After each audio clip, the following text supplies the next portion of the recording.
നമസ്കാരം,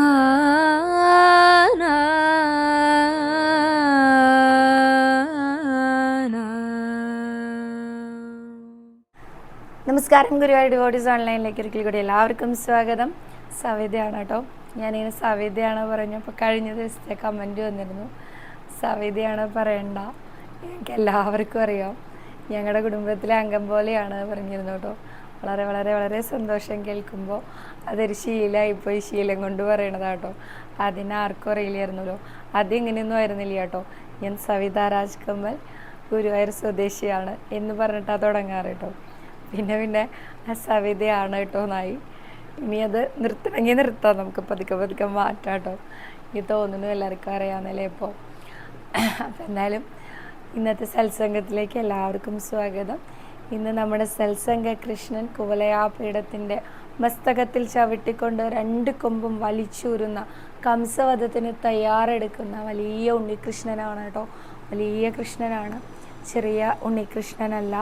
കംസവധം എന്ന് പറയുന്നത് തന്നെ അവതാര ലക്ഷ്യത്തിലെ ഏറ്റവും മെയിനായിട്ടുള്ള ലക്ഷ്യം എന്ന് പറയാം.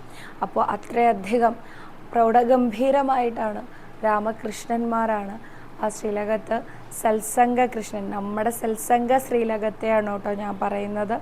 നമ്മുടെ സത്സംഗ ശ്രീലകത്ത് നിൽക്കുന്ന ഉണ്ണികൃഷ്ണൻ എന്ന് പറയുന്നത് കുവലയാപീഠം എന്ന ഭൂമിക്കലങ്കാരമായത് എന്നർത്ഥം വരുന്ന കംസൻ്റെ ആനയെ വധിച്ച ഉണ്ണികൃഷ്ണൻ ആ കുവലയാപീഠത്തിൻ്റെ മസ്തകത്തിൽ നിന്ന് 2 കൊമ്പും വലിച്ചൂരിയെടുക്കുന്നത്, അത് നോക്കി നിൽക്കുന്ന ബലരാമസ്വാമിയും അങ്ങനെ നിൽക്കുന്ന ഉണ്ണികൃഷ്ണനെയും നമസ്കരിച്ചുകൊണ്ട് നമുക്ക് ഇന്നത്തെ ചോദ്യങ്ങൾ നോക്കാം കേട്ടോ. സിനി അമ്പാടി എന്നൊരു ഭക്ത വെച്ചിട്ടുണ്ട്. കഴിഞ്ഞ ദിവസം സവിത പറഞ്ഞല്ലോ, നാലമ്പലത്തിനകത്ത് കടന്നാൽ ഭക്തർ എല്ലാവരും ഒരുപോലെയാണ് ദർശനം നടത്തുന്നതെന്ന്. എന്നാൽ കഴിഞ്ഞ മാസം വന്നപ്പോൾ വാതിൽ മാടത്തിൽ കയറി കുറേ ആളുകൾ തൊഴുന്നത് കണ്ടു. അവർ അമ്പലത്തിലെ ശാന്തിക്കാരുടെ ബന്ധുക്കളാണോ? അല്ല കേട്ടോ, പൂജക്കാരാണ്. ഉദയാസ്തമന പൂജ ഷീട്ടാക്കിയിട്ട് അടുത്ത ദിവസം ഉദയാസ്തമന പൂജയാണ് എന്നുള്ള ആളുകൾക്ക് തലേ ദിവസം വൈകുന്നേരം അരിയളവ് കാണാനുള്ള അവകാശമുണ്ട്. അതായത് നേദ്യത്തിന് എത്ര അരി വെക്കുന്നു എന്നുള്ള ആ അരി അളന്നെടുക്കുന്നത് പൂജക്കാരുടെ മുമ്പിൽ വെച്ചിട്ടായിരിക്കണം. അപ്പോൾ ദീപാരാധന തൊട്ട് അവരവിടെ ഉണ്ടായിരിക്കണം നാലമ്പലത്തിനകത്ത്. ആ സമയത്ത് എല്ലാവരെയും കൂടി നാലമ്പലത്തിനകത്ത് നിർത്താനുള്ള ഒരു സ്ഥലം എന്ന് പറയുന്നത് നമ്മൾ ഭക്തജനങ്ങൾ തൊഴുന്ന സ്ഥലമല്ലേ. അല്ലാതെ അവരെ വാതിൽ മാടത്തിലേക്ക് കയറ്റി നിർത്തി അവർക്ക് തൊഴാനും പറ്റും, അല്ലെങ്കിൽ ഭഗവാന്റെ മുമ്പിൽ അത്രയും നേരം അവർ നിന്നാൽ നമ്മളെങ്ങനെ തൊഴും? അതുകൊണ്ടാണ് അവരെ വാതിൽ മാടത്തിൽ കയറ്റി നിർത്തിയിട്ടാണ് ബാക്കി സാധാരണ ഭക്തജനങ്ങളെ അടിയിലൂടെ താഴെ കൂടെ വിടുന്നത് കേട്ടോ. അപ്പോൾ അത് അവർ അവിടെ നിൽക്കുന്നത് പൂജക്കാരാണ്. ഇവർ ഉദയാസ്തമന പൂജ ഷീട്ടാക്കിയിട്ടുള്ള ആൾക്കാരാണ്. ഇവരുടെ കാരണവന്മാരുടെ പുണ്യത്തിൽ വന്ന് തൊഴുന്ന ആൾക്കാരാണ്. ആലോചിച്ച് നോക്കൂ, ഇപ്പോൾ 97 ഷീട്ടാക്കിയിട്ടുള്ള ഉദയാസ്തമന പൂജയാണ് നടക്കുന്നത്. 97 ഷീട്ടാക്കിയ ഭക്തൻ അല്ലെങ്കിൽ ഭക്ത ഇപ്പോൾ ചിലപ്പോൾ ജീവിച്ചിരിപ്പുണ്ടാവില്ല. അവരുടെ അനന്തരാവകാശികളായിരിക്കാം വന്നിട്ട് ഈ പൂജയിൽ പങ്കെടുക്കുന്നത്. ജീവിച്ചിരിക്കുന്നുണ്ടെങ്കിൽ അദ്ദേഹത്തിൻ്റെ ഭാഗ്യം, ജീവിച്ചിരിക്കാത്ത ആൾക്കാരുടെയും അനന്തരാവകാശികളാണ് ഈ ഉദയാസ്തമന പൂജയിൽ പങ്കെടുക്കുന്നത്. അപ്പോൾ അതാണ് അവിടെ സംഭവിക്കുന്നത്. അതുകൊണ്ട് സ്പെഷ്യൽ കൺസിഡറേഷനോ ശാന്തിക്കാരുടെ റിലേറ്റീവ്സോ ഒന്നും അല്ല കേട്ടോ അത്. കഴിഞ്ഞ ദിവസം ഭാഗ്യ എന്നൊരു ഭക്ത മെസ്സേജ് അയച്ചിട്ട് ഞാൻ കണ്ടിട്ടില്ല എന്ന് പറഞ്ഞിരുന്നു. ഭാഗ്യ, ഞാൻ ഇന്ന് ആ മെസ്സേജ് കണ്ടിരുന്നു കേട്ടോ. ഞാൻ വായിക്കുന്നില്ല. വളരെയധികം വിഷമഘട്ടത്തിലൂടെ അല്ലെങ്കിൽ പ്രതിസന്ധി ഘട്ടത്തിലൂടെയാണ് പോകുന്നത്. ആ സമയത്ത് എൻ്റെ വാക്കുകൾ കുറച്ച് ആശ്വാസം കിട്ടുന്നതാണ് എന്നാണ് ഭാഗ്യ പറഞ്ഞിരിക്കുന്നത്. കേൾക്കുമ്പോൾ വളരെയധികം സന്തോഷമുണ്ട്. എന്നോട് പ്രാർത്ഥിക്കാനും പറഞ്ഞിട്ടുണ്ട്. ഭാഗ്യ, ഞാൻ തീർച്ചയായിട്ടും പ്രാർത്ഥിക്കാം. പക്ഷെ ഒപ്പം ഒട്ടും വിഷമിക്കേണ്ട, ഒട്ടും പരിഭ്രമിക്കേണ്ട. ഏതൊരു വ്യക്തിയുടെ ജീവിതം എടുത്തു നോക്കിയാലും ഒരു കാലഘട്ടം അവർക്ക് വിഷമഘട്ടം തന്നെയാണ്. ആ ഒരു കാലഘട്ടം നമ്മൾ ഭഗവാനെ കൂട്ടുപിടിച്ച് കടന്നു കിട്ടിയാൽ നമ്മുടെ ജീവിതത്തിൽ സന്തോഷങ്ങൾ അനേകം എടുത്തു വച്ചിട്ടുണ്ട് ഉണ്ണികൃഷ്ണൻ. അതങ്ങനെ തന്നെ വിശ്വസിക്കൂ. ഗുരുവായൂരപ്പനെ നല്ലോണം പ്രാർത്ഥിച്ചോളൂ, അദ്ദേഹത്തിനോട് സംസാരിച്ചോളൂ. നിങ്ങളുടെ മനസ്സിന് നല്ല ധൈര്യം കിട്ടുന്നെ ചെയ്യൂട്ടോ. ഭാഗ്യയ്ക്ക് മാത്രമല്ല, നമ്മൾ ഓരോരുത്തർക്കും ഇത് ബാധകമാണ്. നന്നായിട്ട് പ്രാർത്ഥിച്ചോളൂ, ഭഗവാനോട് സംസാരിച്ചോളൂ, ഭഗവാന്റെ കൂടെ സമയം ചെലവഴിക്കാൻ ശ്രമിച്ചോളൂ. അതോടുകൂടി നമ്മുടെ എല്ലാ പ്രശ്നങ്ങളും തീരുന്നെ ചെയ്യും. ഒട്ടും പുറത്തു കടക്കാൻ പറ്റാത്ത പ്രശ്നങ്ങളിലാണ് ഭാഗ്യ എന്നാണ് ഭാഗ്യ പറയുന്നത്. ഇല്ല കുട്ടി, ഗുരുവായൂരപ്പൻ കൂടെ ഉണ്ടെങ്കിൽ ഏത് പ്രതിസന്ധിയെയും നമുക്ക് തരണം ചെയ്യാൻ സാധിക്കും. അർജുനനെ എടുത്തു നോക്കൂ. എത്ര എത്ര വലിയ അക്ഷൗഹിണി പടകളും തനിക്ക് പ്രിയപ്പെട്ട ഗുരുജനങ്ങളും വന്ധ്യരായിട്ടുള്ള ജനങ്ങളുമാണ് അദ്ദേഹത്തിൻ്റെ മുന്നിൽ നിന്നിരുന്നത്. അദ്ദേഹത്തിന് ഒരിക്കലും സാധ്യമാവില്ല എന്ന് വിചാരിച്ചതാണ് അദ്ദേഹത്തിനെ കൊണ്ട് ഭഗവാൻ വളരെ നിഷ്പ്രയാസം സാധിപ്പിച്ചെടുത്തത്. മുഖം കരോതി വാചാലം എന്ന് കേട്ടിട്ടില്ലേ? മൂകനായിട്ടുള്ള ഒരാളെ എന്താ പറയുക, വാചാലനാക്കി തീർക്കുന്നു എന്നോ. പങ്കും ലംഘയതേഗിരി, അതായത് നടക്കാൻ മുടന്തുള്ള ഒരാളെ മല കയറ്റുന്നതും ഭഗവാനെ സംബന്ധിച്ചിടത്തോളം ഈസി ആയിട്ടുള്ള കാര്യമാണ്. അതുകൊണ്ട് അതിനൊന്നേ വേണ്ടു, മുറുകെ മുറുകെ മുറുകെ പിടിക്കൂ ഗുരുവായൂരപ്പനെ. പ്രതിസന്ധികളെല്ലാം തരണം ചെയ്ത് സന്തോഷവതിയായിട്ട് ഒരിക്കൽ ഞാൻ ഭാഗ്യയെ കാണുക ചെയ്യുമെന്നാണ് എൻ്റെ മനസ്സ് പറയണത് കേട്ടോ. അടുത്ത ചോദ്യം. ഗൗരീനന്ദ എന്നൊരു ഭക്ത, ഗൗരീനന്ദയുടെ അമ്മയാണ് തോന്നുന്നു. ഞാൻ നാരായണീയത്തിലെ 45-ാമത്തെ ദശകം മാത്രമാണ് വായിക്കാറുള്ളത്. അതുകൊണ്ട് കുഴപ്പമില്ലല്ലോ, അതുകൊണ്ട് ഒട്ടും കുഴപ്പമില്ല. ഗുരുവായൂരപ്പനെ സമർപ്പിച്ച് എല്ലാം സമർപ്പിച്ച്, എനിക്ക് ആ അമ്മയുടെ വിഷമം അറിയാം കേട്ടോ. ആ അമ്മ എല്ലാം സമർപ്പിച്ചുകൊണ്ട് തന്നെ ഗുരുവായൂരപ്പനെ വിളിച്ചോളൂ, 45-ാമത്തെ ദശകം ചൊല്ലിക്കോളൂ, നേരെയാക്കി തരും. എല്ലാ ബുദ്ധിമുട്ടുകളും ഭഗവാൻ തന്നെ നേരെയാക്കി തരും കേട്ടോ. അടുത്ത ചോദ്യം. രമ്യ അഭിലാഷ് എന്നൊരു ഭക്ത പറഞ്ഞിട്ടുണ്ട്, ഞാൻ വായിക്കാം.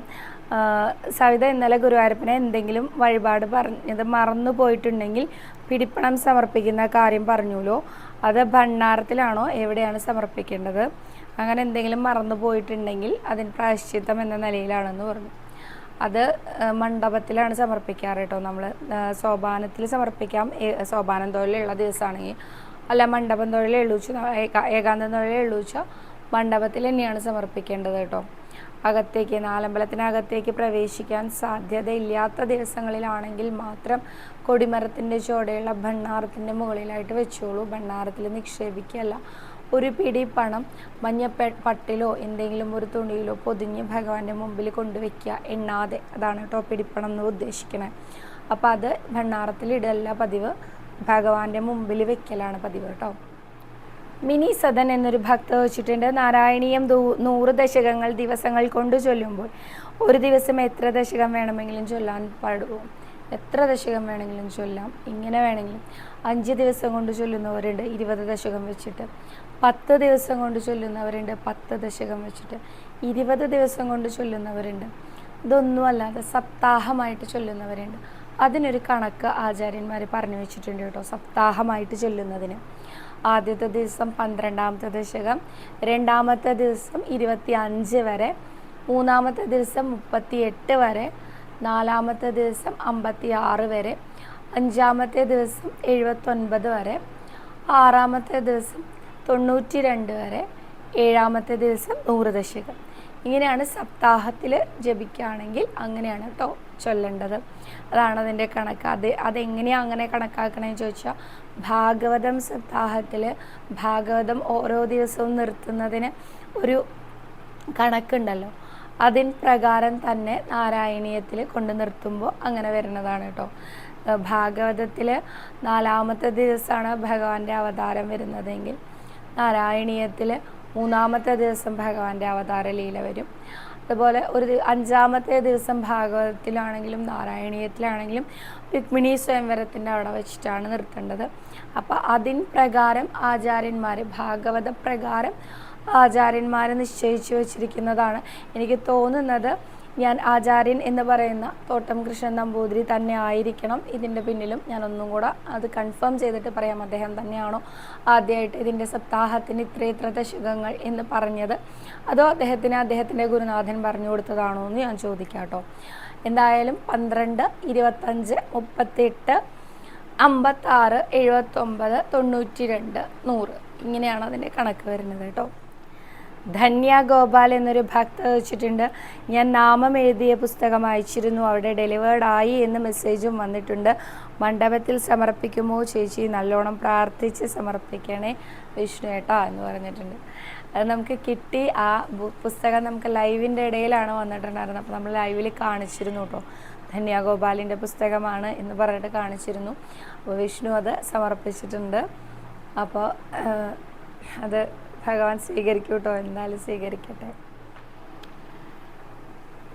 ഇനിയും ഒരുപാട് ചോദ്യങ്ങൾ ഞാൻ പെൻഡിങ് വെച്ചിരിക്കുകയാണ്. അപ്പോൾ നാളത്തെ എപ്പിസോഡിൽ ആ പെൻഡിങ് വെച്ച ചോദ്യങ്ങളൊക്കെ എടുക്കാമെന്ന് വിചാരിക്കുന്നു. ഇന്ന് അത്രയും ചോദ്യങ്ങളേ ഉള്ളൂ. ഇന്നൊരു ഇൻഫർമേഷനും കൂടി നിങ്ങളിലേക്ക് എത്തിക്കുകയാണ്. മറ്റൊന്നുമല്ല, ഇത്തവണത്തെ വിഷുവിൻ്റെ അന്ന് നമ്മൾ വിഷുക്കോടി ഗുരുവായൂരപ്പനെ സമർപ്പിക്കുന്നുണ്ട്. കഴിഞ്ഞ പ്രാവശ്യം ഓണക്കോടി ഗുരുവായൂരപ്പനെ സമർപ്പിച്ചിരുന്നു.